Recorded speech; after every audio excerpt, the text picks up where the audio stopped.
I acknowledge the Ngunnawal and Ngambri peoples, who are the traditional custodians of the Canberra area, and pay respects to the elders, past and present, of all Australia's Indigenous peoples. Almighty God, we humbly beseech Thee to vouchsafe Thy blessing upon this Parliament. Direct and prosper our deliberations to the advancement of Thy glory and the true welfare of the people of Australia. Our Father, which art in heaven, hallowed be Thy name. Thy kingdom come. Thy will be done in earth as it is in heaven. Give us this day our daily bread, and forgive us our trespasses, as we forgive them that trespass against us. And lead us not into temptation, but deliver us from evil. For Thine is the kingdom and the power and the glory for ever and ever. Amen.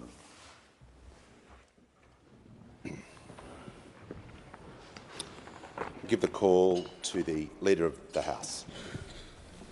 Thank you, Mr Speaker. I ask leave to move the motion for the suspension of standing orders and sessional orders as circulated. For the Manager of Opposition Business. Move that so much of the standing and sessional orders be suspended in relation to the arrangement of business for this sitting in the terms as circulated to honourable members in the chamber. I'll put the question. All of those with opinion say aye. Against no. I think the ayes have it. Give the call to the Leader of the House. I present the revised program of sittings for 2022 and move that the program be agreed to. I call the Manager of Opposition Business. It's Leader. Oh. I'll put the question. All of those with opinion say aye. Against no. The ayes have it. I'd like to inform the House that present in the Distinguished Visitors Gallery today is Her Excellency Mrs Vicky Trudell, the High Commissioner for the United Kingdom.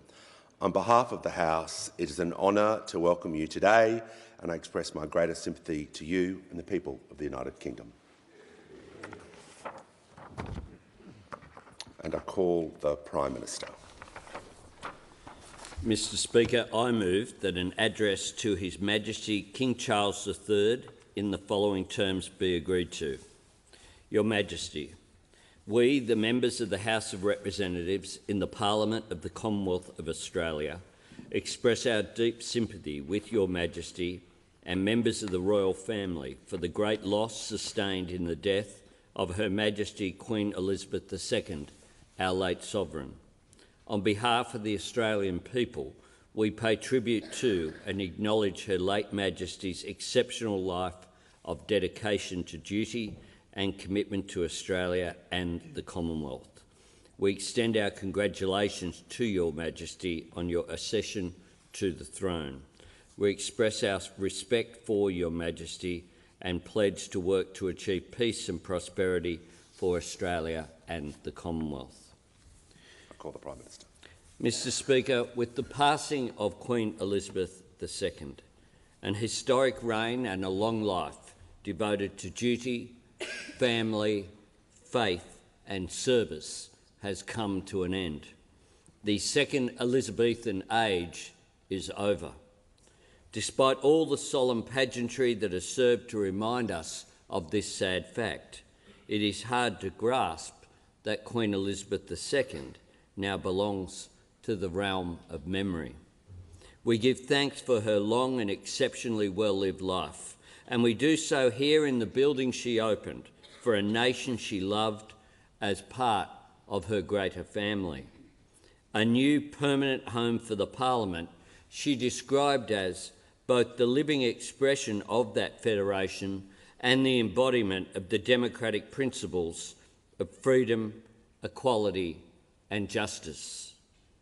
And when she joined Bob Hawke to do the honours in 1988, out there by the Michael Nelson Jacamara mosaic that so caught her eye, she could see the old Parliament House that her own father opened in 1927. What a shining thread through our houses of democracy, through our own history. Indeed, Her Majesty's reign was so long that to most of us, she was simply always there. She was a rare and reassuring constant amidst rapid change. But even the brightest star must eventually set, leaving us with the memory of the globe. The Queen was our head of state for a majority of our existence as a federation. It's also important to remember the personal as well. A much-loved wife, mother, grandmother and great-grandmother, the gravitational centre around which a family turned, which I believe is one of the reasons that she was always so much more than a monarch to us. The Queen lived a life of privilege, but one that was always balanced by an unyielding sense of duty of service, a desire to give.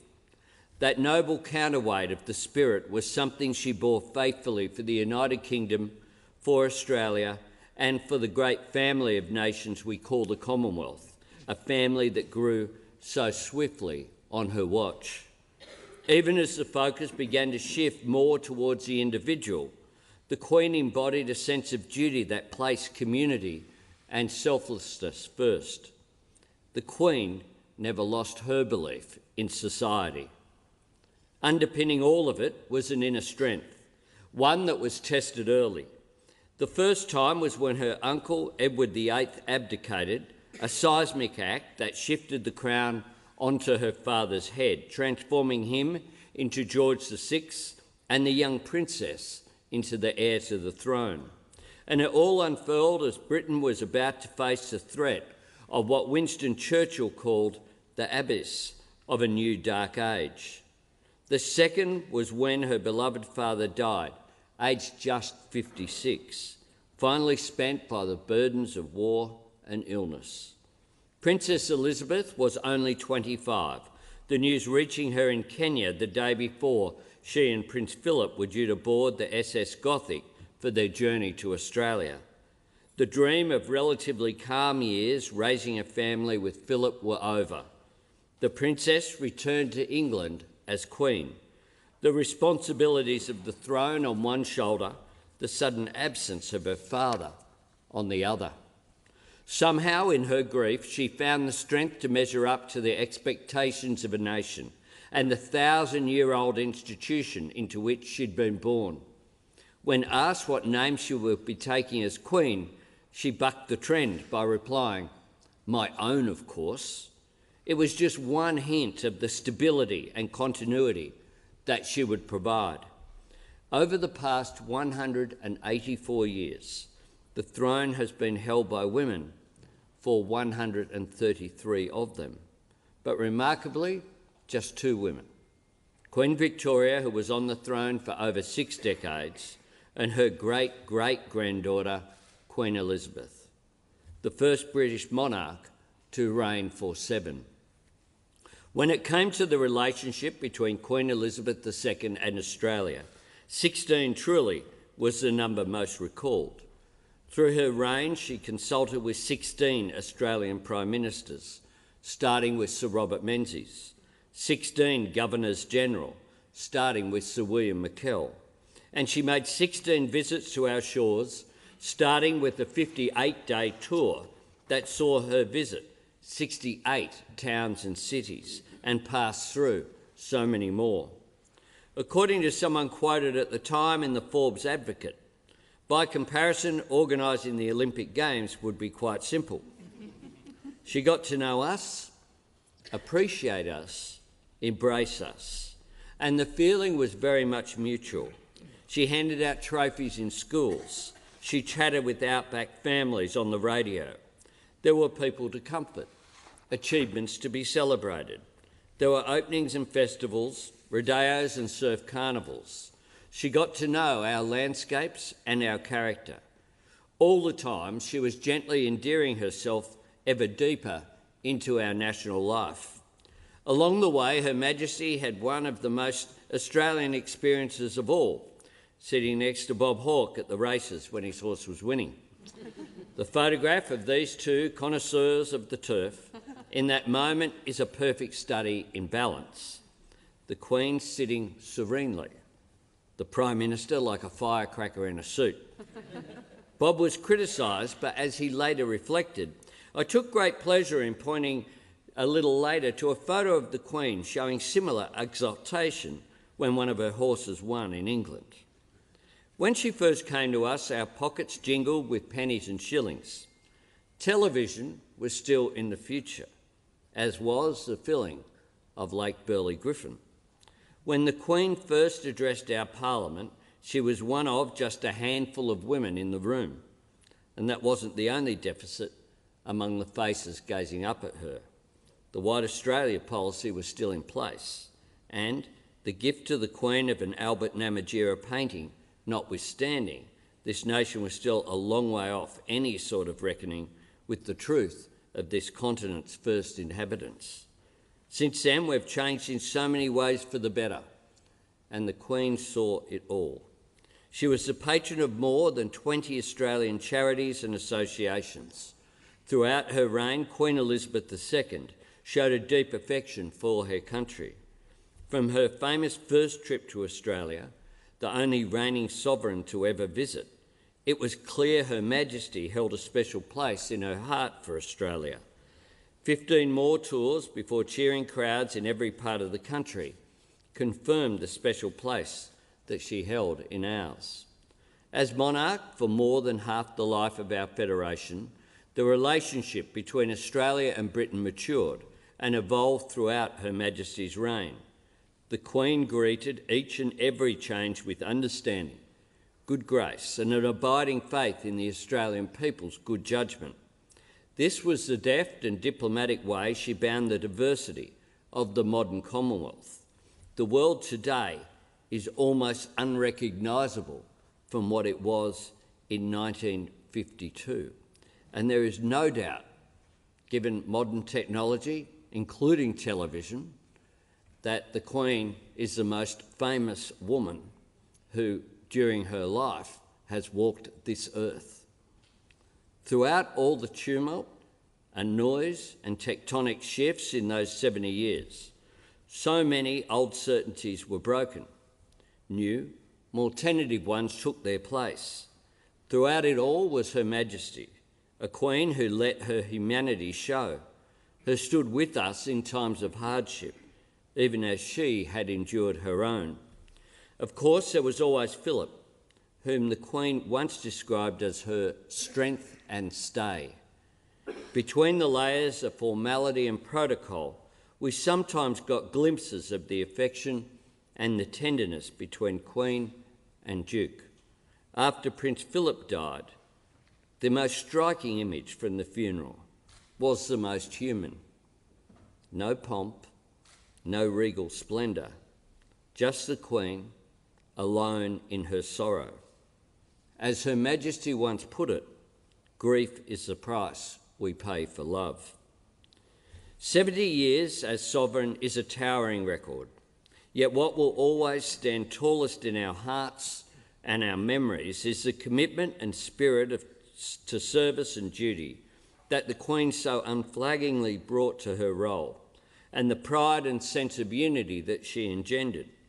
The Queen served with dignity, fidelity, humour, and a grace that was indefatigable.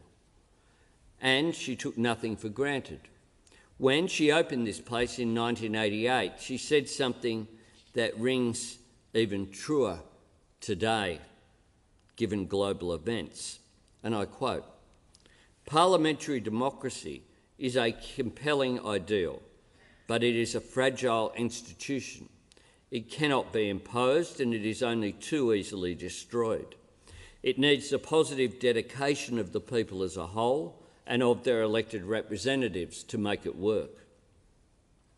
We knew her voice and we knew her mannerisms, the stately expressions and the impish twinkle, the hats and the headscarves, the corgis and the horses, the hands that so lovingly gripped the steering wheels of generations of Land Rover, the eagerness to perform with James Bond for the London Olympics, a princess who trained as a motor mechanic in World War II, a queen who inspired Duke Ellington to compose a suite for her and present her with the solitary copy of its only recording, a sovereign who appreciated the value of being roused from every sleep every morning by bagpipes, knowing no alarm clock could ever be quite so emphatic, it is perhaps fitting that in what proved to be the twilight of a remarkably long life, she was drawn home to the corner of Scotland that spoke so powerfully to her heart.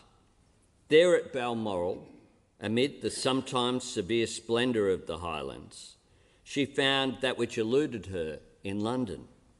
Moments of solitude away from a life in the spotlight, the most famous woman in the world, able to enjoy the luxury of the intimacy of family and of friends.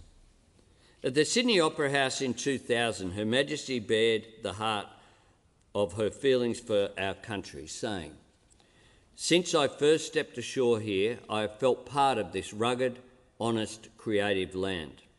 I have shared in the joys and the sorrows, the challenges and the changes that have shaped this country's history. But even as history continued to shape and change us, and as the bond between our two nations evolved, the affection and respect in which we held Her Majesty remained. The Queen transcended barriers. You could be a Republican and still feel nothing but regard and respect for her. She celebrated our good times and stood with us in our times of trial, bringing sympathy and comfort when it was so badly needed. Through fire and flood, drought and cyclone and pandemic, she was there. As she said 20 years ago, my admiration, affection and regard for the people of Australia will remain as it has been, constant, sure and true. Let it be said, we felt the same way. The Queen always had a special place in the hearts of Australians, and she always will. And I thank His Excellency the Governor-General and Mrs Hurley, as well as the Australians led by Dylan Alcott, the Australian of the Year, who graced London as part of the delegation and did Australia proud. Our thoughts are with all the royal family as they mourn. In particular, we think of King Charles, who feels the weight of his sorrow as he takes on the weight of the crown. When I met with him a few days ago in London, I conveyed on behalf of the Australian people our grief and our gratitude, our condolences and our respect. Our conversation was a reminder that Australia, not least Victoria, where he did some of his schooling all those years ago. As His Majesty put it on one occasion, if you want to develop character, go to Australia. I admire King Charles's passion and his commitment to the natural environment and sustainability. At the dawn of his reign, we wish His Majesty well. And now that the great Elizabethan reign is over, may Her Majesty rest in eternal peace. And give the call to the Honourable the Leader of the Opposition. Thank you very much, Mr Speaker. I thank the Prime Minister for his moving words and second the motion.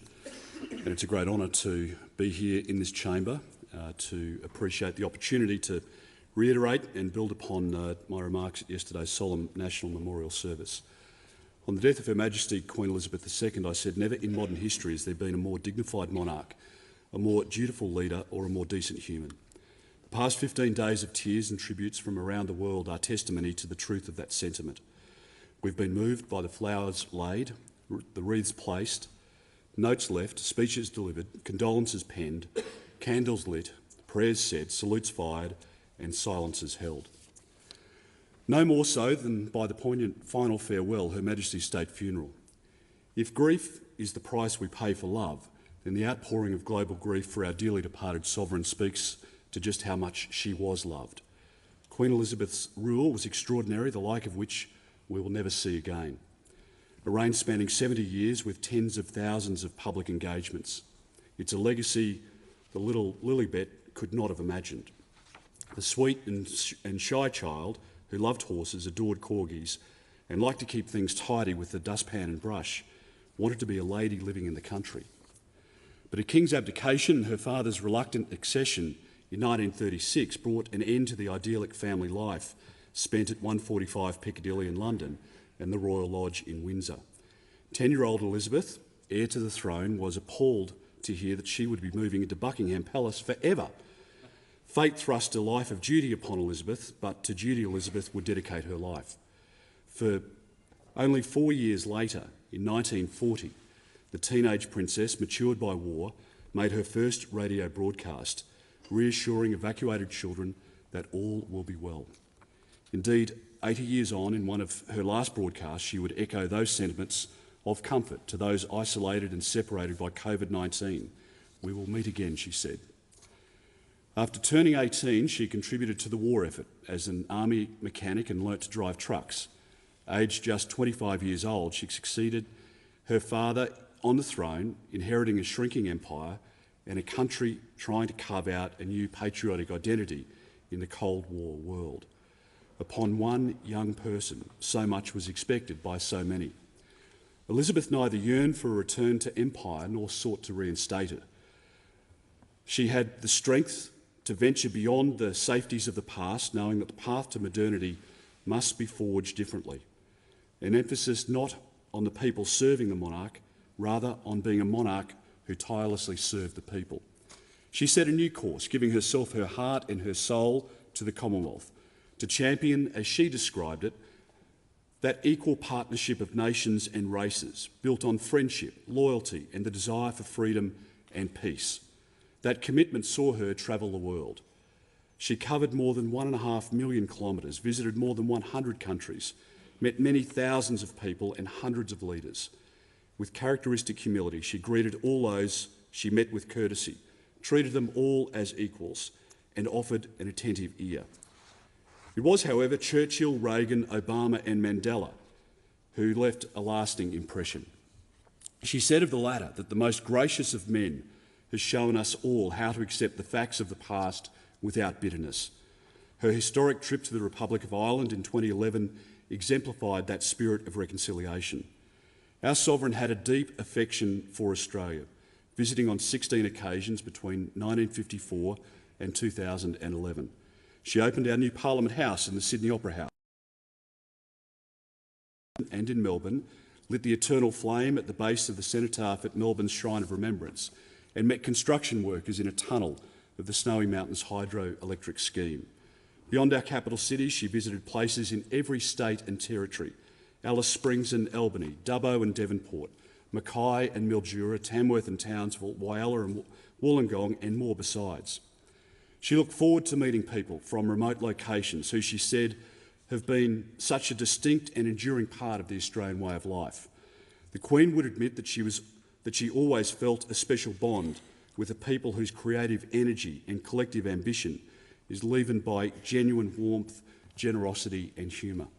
She admired that Australian trait to honour those who go about their essential business without fuss or media attention. But of course, wherever the Queen went, crowds choked the streets, cheering and clapping and waving flags to express their adoration, as of course did Prime Minister Menzies. His fulsome and awkward tribute in 1963, quoting English poet Thomas Ford, perhaps now strikes a different chord. "I did but see her passing by, and yet I love her till I die."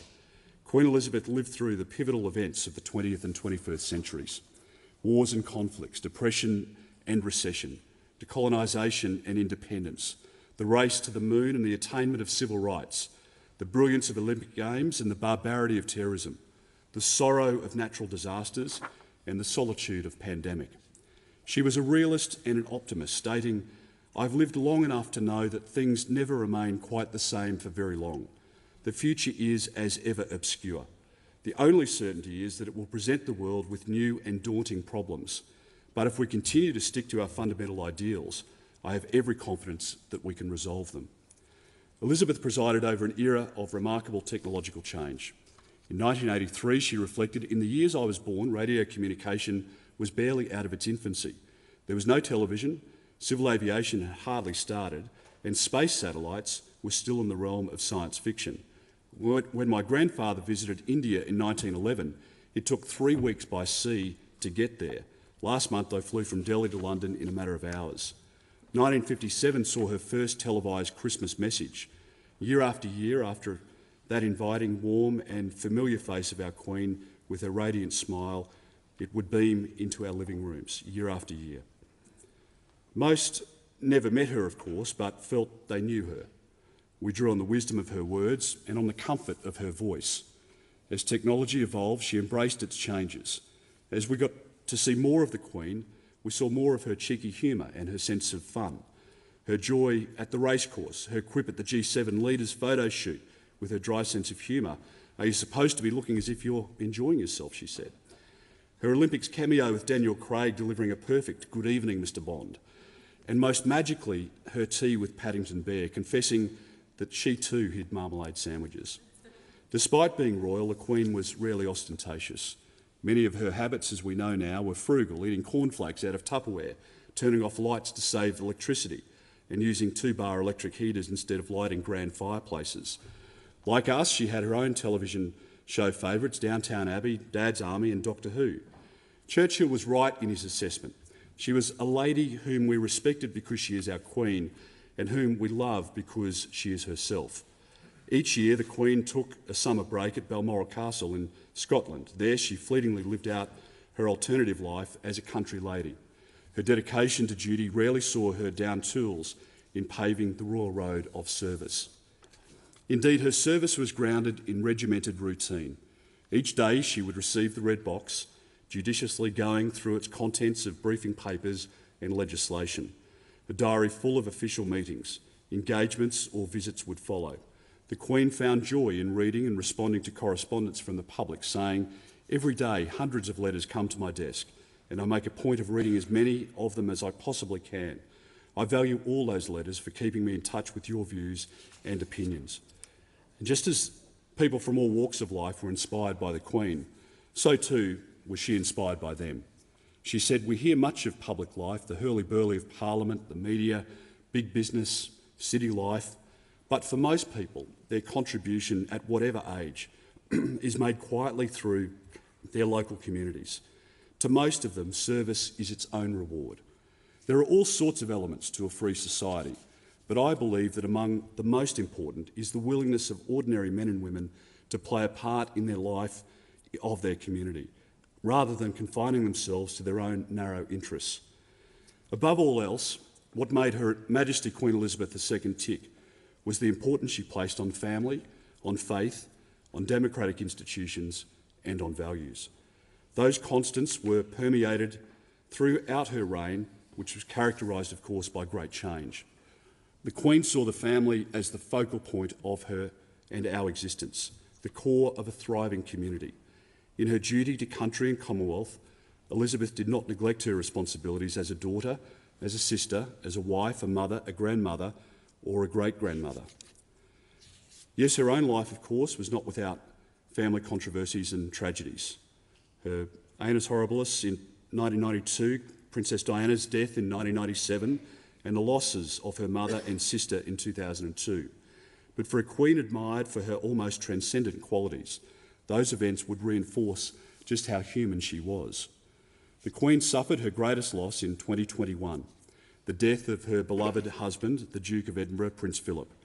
Gone was her strength and stay of all those years, the man she so admired for his irrepressible sense of service, intellectual curiosity and capacity to squeeze fun out of any situation. In her last Christmas message, the Queen spoke about the joy of family, of death and birth. Her dedication to duty and family was linked with devotion to her God. For Elizabeth, the teachings of Christ and her personal accountability before God provided a framework in which she tried to lead her life. She said, "At the centre of our lives must be the message of caring for others, the message at the heart of Christianity and of all the great religions." The Queen spoke often about the Good Samaritan parable, how we are all neighbours who depend upon each other, no matter our race, creed or colour, that we all have something to learn from one another, whatever our faith, whatever our background, whether we be young or old, from town or countryside. Throughout her reign, the Queen recognised that parliamentary democracy was a compelling ideal but a fragile institution. She valued the lessons of history, counselling us to have the good sense to learn from the experience of those who have gone before us. As the beneficiaries of a remarkable inheritance, she encouraged us to hold on to all the good that has been handed down to us in trust.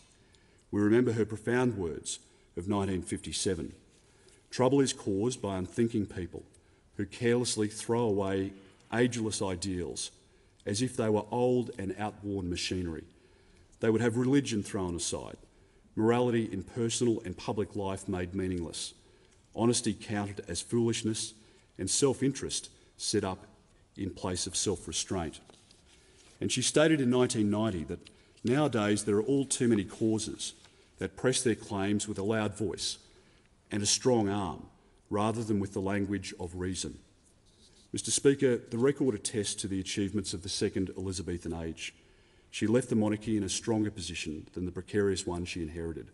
But perhaps Her Majesty's greatest triumph will be a renaissance of the virtues and values she embodied in life. Virtues and values which we still admire, but which are often wanting in a more retributive, revisionist and self-entitled world today. Those of duty, of service, of sacrifice, of fortitude, of stoicism, of grace, of humility, of generosity, of forgiveness and empathy. May our dearly departed Queen inspire the very best in Australians for generations to come. Mr Speaker, over the course of the last fortnight, Australians have been glued to their television sets, to their devices, where they've embraced the story, the recounting of the many interactions that the Queen has had with people in the United Kingdom, here in Australia, and of course abroad. It is a time to celebrate our connection with our British heritage.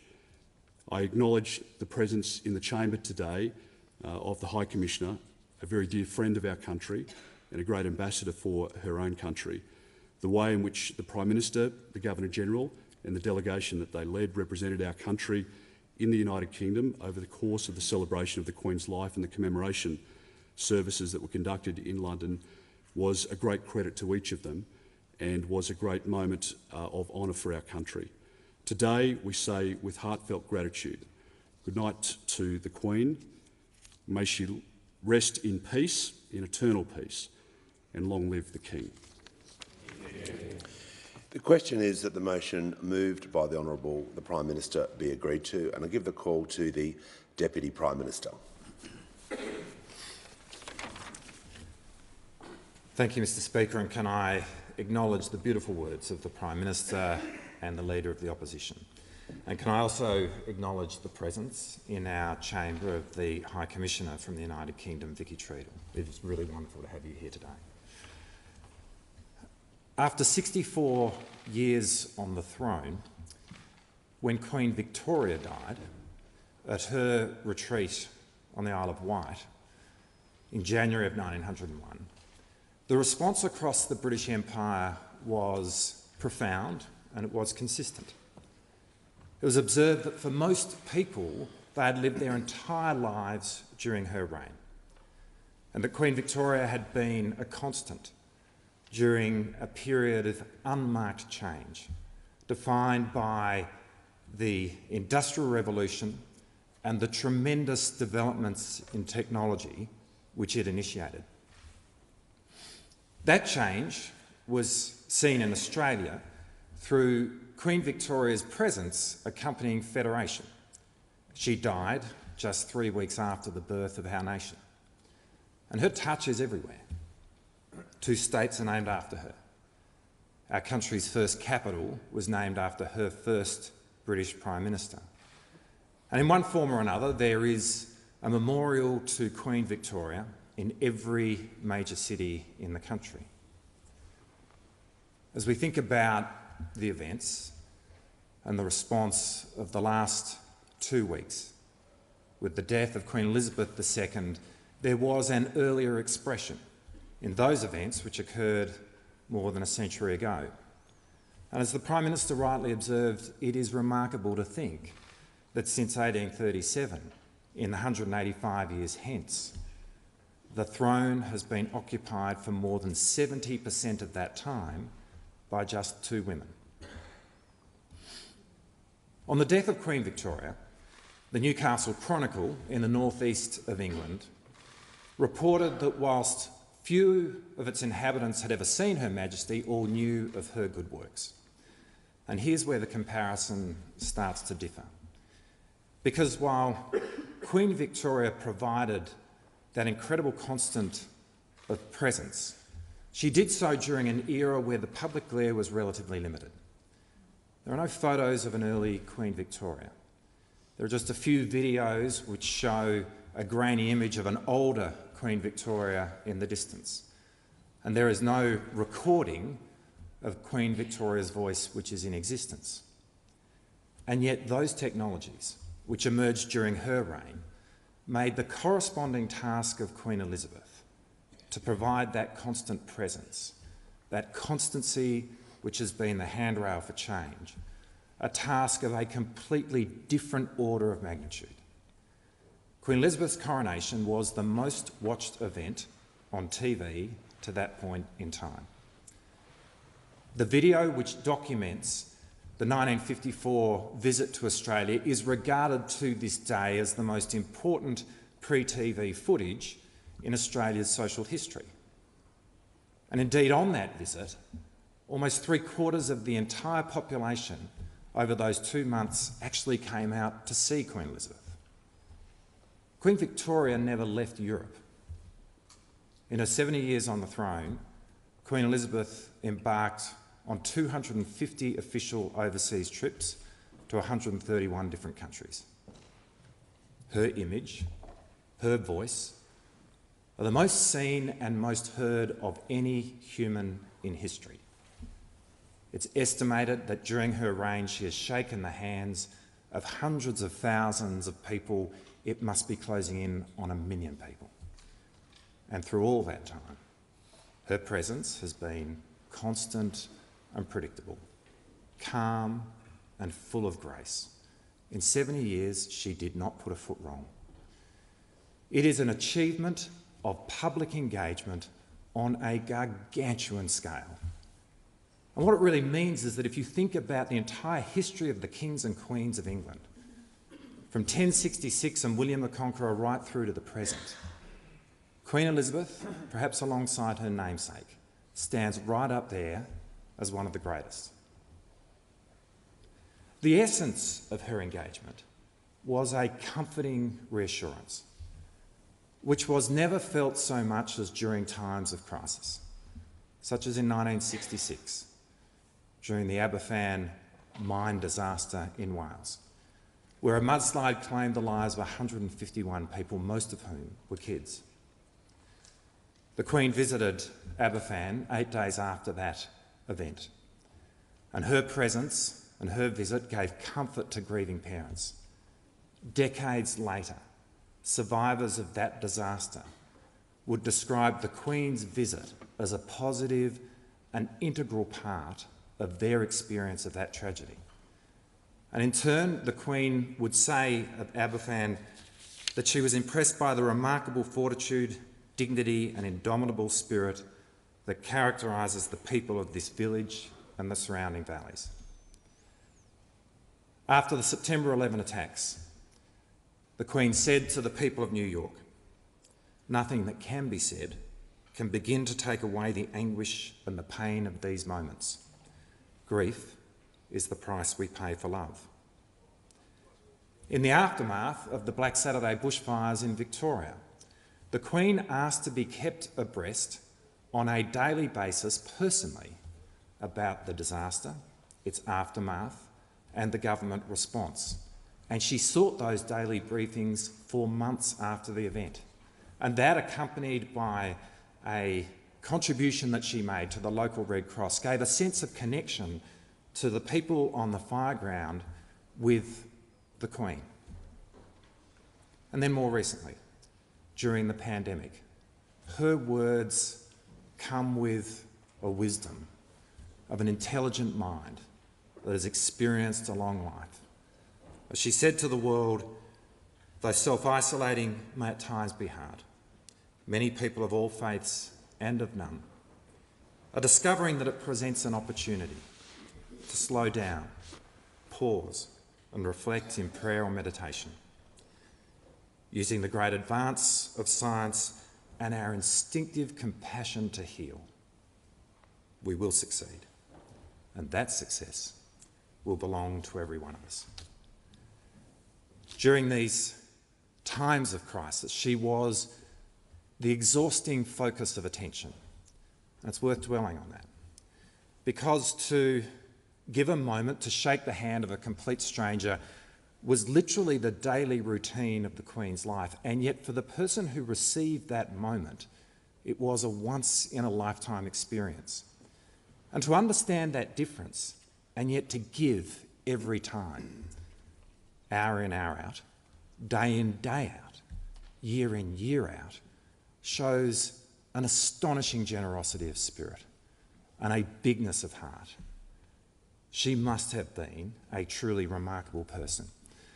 And for those who had the opportunity to know her just a little, that has been the consistent testimony.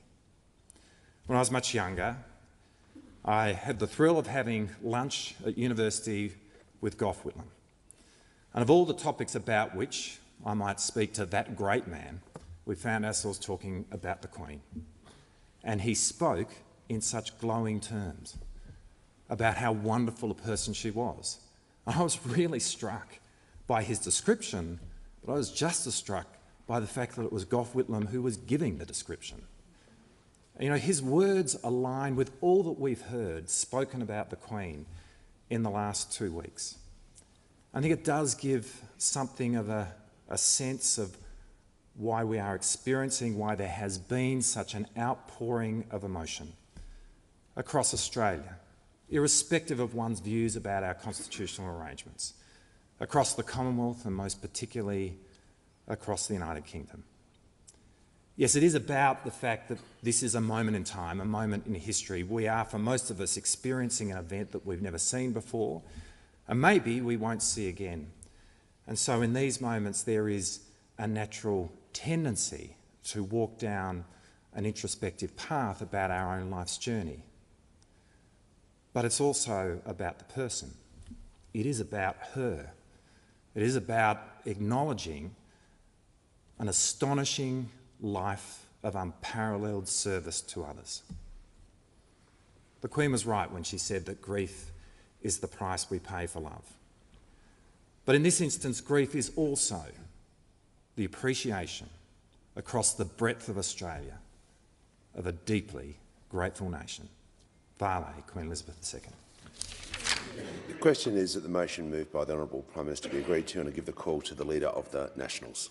I thank you, Mr Speaker, and as the Leader of the Nationals I extend my appreciation of the Prime Minister, the Deputy Prime Minister and the Leader of the Opposition in joining with them in the tributes to the life of Her Majesty Queen Elizabeth II, Queen of Australia and Head of the Commonwealth. Firstly, may I say that the National Party of Australia unites with millions of Australians in sending our heartfelt condolences to the royal family, to whom Her Majesty was a beloved mother, grandmother and great-grandmother. My reflections today will focus largely on the unique role Her Majesty played in the hearts of millions of Australians that live outside our capital cities. Since passing away peacefully at the age of 96, Australia has mourned the loss of a truly exceptional leader, a monarch who had a real, profound and enduring affinity with our regions. Over the past 14 days, we have seen magnificent and powerful tributes in honour of Her Majesty. We have witnessed our nation come together in the spirit of unity on a scale that has been truly remarkable. We have seen public outpouring of grief and admiration through an avalanche of touching condolences, breathtaking spectacles and solemn beauty. We know that Australia shared so much with Her Majesty. Indeed, it was during a visit 16 years ago where she memorably said that, as Queen of Australia, I have always felt a special bond with a people whose creative energy and collective ambition is leavened by genuine warmth, generosity and humour. But that bond gets stronger as we go out to our regions. Throughout her life, regional Australians have celebrated Her Majesty in many different ways. Be it in our town halls, our schools or even our pubs, it is heartwarming that you could be in Mildura, Geraldton or even Whyalla and spy a solitary portrait sitting on a wall. This is often a small yet strong tribute that can embody a community sentiment without anything needing being said at all. Her Majesty Queen Elizabeth II was a shining light of great hope, but also comfort for communities across regional, rural and remote Australia. In the midst of regional Australia's toughest times, Her Majesty provided many messages of support and strength. These efforts showed her true kindness, humanity and leadership. Across the 16 royal visits to Australia and accompanied by His Royal Highness the Duke of Edinburgh, Her Majesty graced towns across the regions more than 60 times. In a stunning display of affection for our land, in the incredible royal tour of 54, the first ever by a reigning monarch, the Queen and Duke of Edinburgh called through 35 regional towns. And many of these towns were lucky enough to get a second visit. These occasions took many different formats and held many a different tone. Some of these were showcases and celebrations. Some were deeply sombre ceremonies, marks of respect and remembrance.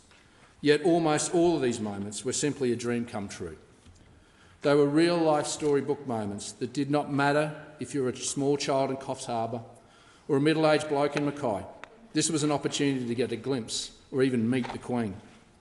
And in perhaps the greatest testament to Her Majesty will be remembered by the regions, we are left with stories from each where these visits that she was certainly more than engaged with everywhere she went.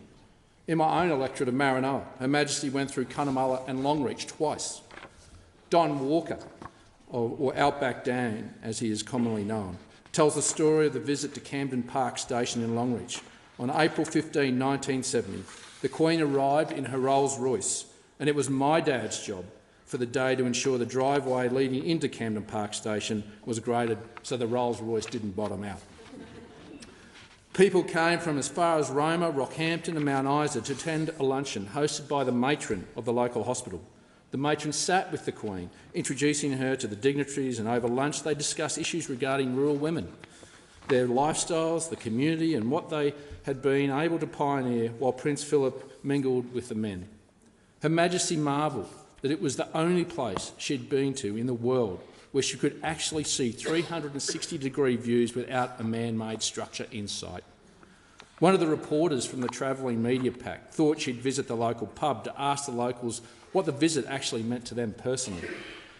As they could all they could talk about was the chair that Her Majesty sat in and what they were going to do with it. The chair was nicknamed the Throne and can be found to this day at the homestead. Her Majesty returned to Longreach in 1988, our bicentennial year, to officially open the Australian Stockman's Hall of Fame. Just one of the many projects she opened that have meant so much to our communities. But there was one small problem in Longreach. There was only 30 motel rooms. Visitors bought their own swags and tents and simply did what they do best in the outback, and they camped out. It's reported more than 12,000 people came to Longreach on that occasion alone. These are just some of the stories that have been swapped and passed down through generations and will do so for generations to come. And they occur right across throughout and without wonderful regionals such as Dubbo, Benalla, Broken Hill, Armidale, Orange, Dubbo, Shepparton, Swan Hill, Broome, Cooma, or as the member for Hinkler has recently retold the story of Her Majesty's visit to Bundaberg. Our royal visitors were to spend 2 hours in Bundaberg, but this 2 hours captivated the region. There were days upon days of rehearsals that even included intense practice and scrutiny of handshakes. This was also set to be the first time that children were to take part in a civic reception in Queensland. As recalled by the Bundaberg Now, the local newspaper in the 40 days before the visit had published 57 articles about the forthcoming event, and the week before her visit the paper published daily hints for residents on how to cope with the whole experience. A full-scale dress rehearsal was held at the Bundaberg Showgrounds days before the royal visit, and the complete royal reception procedure was run through numerous times until it was faultless. 10 trains arrived in Bundaberg early Thursday morning from Maryborough, Gympie, Isis, Monto, Kingaroy, Morganville, Mount Perry and Gladstone, with more than 5,000 people on board, and most had returned home by 9 p.m. the same night. In the end, over 30,000 people pooled into the Bundaberg Showgrounds that day. Legend has it that Her Majesty also took an interest in the making of a certain local tipple and asked the mayor-fed bus if he enjoyed it. The mayor was never one to miss an opportunity and replied that he did, but it was too expensive and cost 1 shilling a nip, and when it should only cost a penny because the excise duty from the federal government. Nothing's changed. Years later, Her Majesty's son, our now King Charles III, visited the Bundy Rum Distillery and blended his own rum. Perhaps His Majesty had been given the heads up. But there were visits where Her Majesty also marvelled at our great regional challenges and practical innovations that our communities have used to overcome them. After all, Her Majesty famously joined the Auxiliary Territorial Service, learning how to drive and how to service an army truck. In 1963, visits to Snowy Hydro and Yucumbene Dam, and then up north to Kununurra and Diversion Dam. In 1970, visits to the Royal Flying Doctor Service base in Mount Isa and visits to the Mount Isa mines. But this interest and fondness was not one-way street. Our communities worshipped these occasions. Just about every visit shares a similar picture. Usually spacious and comfortable country main streets are flooded with thousands. This fondness is also reflected in our communities through our rural agricultural shows. Entry and participation into these shows has been traditionally a chance to showcase a region's finest for judging as a prize suitable for the Queen.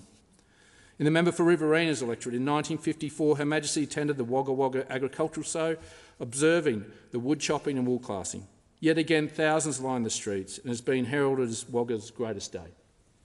And these moments have been preserved by our towns. When Her Majesty visited the member for Capricorn's electorate, there were 2 chairs made especially elegant, stylish, and of course looking very comfortable. They were there for them to sit outside the Rockhampton Town Hall. They are now on display at the Rockhampton Museum of Art for all to see. There are countless yarns, and of course some of those stories shared might not be entirely true, but some that no one would happen to believe did not in fact happen. That is the beauty of legend. And that is the beauty of our regions, that they, the people who make up the very soul and identity of our nation, in their own backyard shared their own unique moment of history with a legend. Regional Australia will be devastated by Her Majesty's passing, but can take great comfort she is at peace. Moments in history like this are an occasion for deep reflection, and as we reflect on Her Majesty's life, what we see is an incredible record of service, sacrifice and accomplishment. As Australians, it's worth remembering how blessed we are to live in a society which is defined by a set of core fundamental principles which have built our nation into what it is today. Australia is the lucky country, and part of that luck has been due to the fact that Her Majesty has been able to reign over us. The stability Her Majesty has provided has improved the lives of many.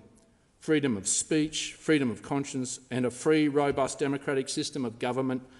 We owe these values to the United Kingdom, and to Her Majesty was the proud and living embodiment of them.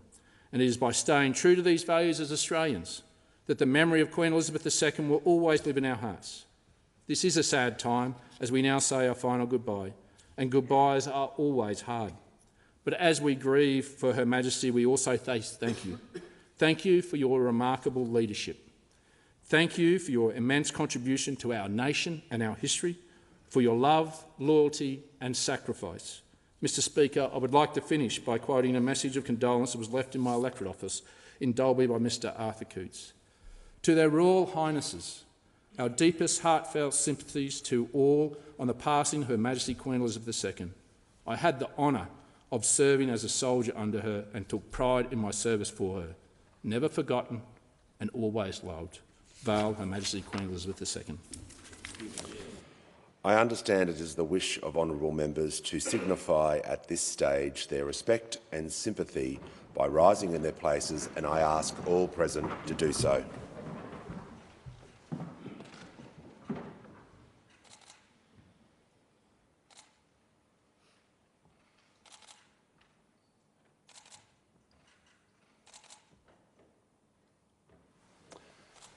I thank the House.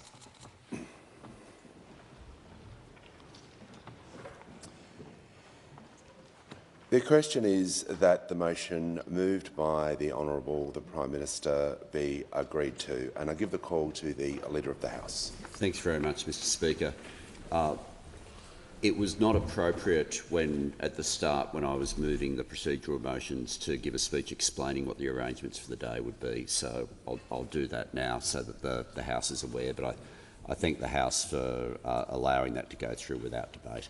It was just important that the Prime Minister's moving speech be the first speech of the day. This will be the only issue that we deal with today. Speeches are 5 minutes. The tradition historically has actually been it's only been leaders' speeches, and we finish up quite early. But there has been an understandable wish from members that there are a significant number of people who would like to add additional comments, and that's why we've gone for a different procedure to what's happened, although it's some years since the House has had to use the protocols for an event such as this. At the end of the debate, it will simply be dealt with on the voices, and the House will automatically adjourn. There will be no adjournment debate today. And I also raise the protocol with respect to which many members will want to make speeches. I suspect more members will be in attendance. There is, within the resolution that the House carried earlier today, the standard clause that the arrangements can be varied on a motion moved by a minister. No one should be concerned about that. That's just part of it, as it always is. There is no intention for there to be any further divisions or any quorums or anything like that during the course of the day. In saying so, I just add that for those members who feel that the leaders' speeches have in fact dealt with the issues that they want to raise, then that's understood, and there's no disrespect from any members who may choose to not wish to make a speech today. In doing so, I'd simply add, on behalf of the people of Watson, my condolences and deepest respect